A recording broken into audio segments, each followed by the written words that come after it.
এখানে দীর্ঘ 22 সপ্তাহ ট্রেনিং করার পর আজ আমাদের পাসিং আউটের মাধ্যমে আমাদের এই বুট ক্যাম্প ট্রেনিং আজ শেষ হচ্ছে। নেক্সট টাইমে আমি বাংলাদেশ নৌবাহিনীর দায়িত্ব পালন করব।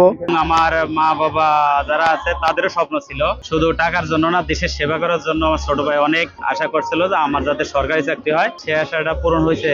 তাই আমি সকলের কাছে দোয়া চাচ্ছি আমার ছোট ভাইয়ের জন্য এবং যারা চাকরি পাইছে সবার জন্য। সবাই দোয়া করবেন। বাংলাদেশের জন্য আমার ছেলে বাংলাদেশের সৈনিক হিসেবে এখন আমার ছেলে, তো এটাই আমার থেকে অনেক কিছু, আমি এতেই খুশি। অবশ্যই ইনশাআল্লাহ আমার ছেলের স্বপ্ন ছিল ছোটবেলায় থেকে একজন সৈনিক হবে, দেশ ও জাতির খেদমত করবে, এবং আমারও স্বপ্ন ছিল।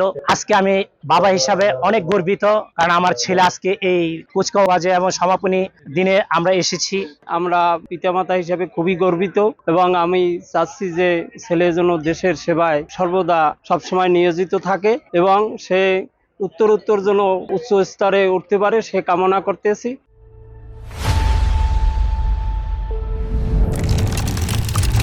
আমরা এখন পর্যন্ত আমাদের নেভির সেই ক্যাপাসিটি পাইনি যারা আমাদের ইজেট বা নীল সমুদ্র বা নীল সম্পদকে আহরণ করবে বা রক্ষা করবে। আশা করি ইনশাআল্লাহ দুটি মাত্র সাবমেরিন হয়েছে, আরও বেশ কিছু সাবমেরিন যুক্ত হওয়া দরকার। হয় তাহলে নেভি আমাদের ছোট হলেও কার্যকর হবে।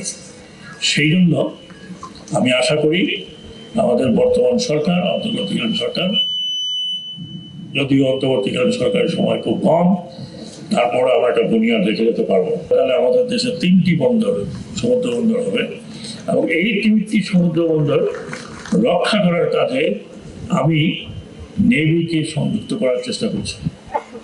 বিশেষ করে আমাদের 3টি বন্দর এবং একটি গভীর সমুদ্র বন্দর, যেটা আপনারা জানার নাম মাথাবাড়ি, এই 4টি বন্দরকে এবং আরও ছোট ছোট বন্দর যে আমাদের ইন্টারনাল বেশ কিছু বন্দর রয়েছে সেগুলোকে একত্র করে একটি পোর্ট স্ট্র্যাটেজি, মেরিটাইম স্ট্র্যাটেজি তৈরি করার কাজে আমরা নিয়োজিত আছি। এবং এই প্রসঙ্গে বলতে পারি যে নেভাল হেডকোয়ার্টার এবং অন্যান্যরা আমাকে যথেষ্ট সহযোগিতা করেছেন।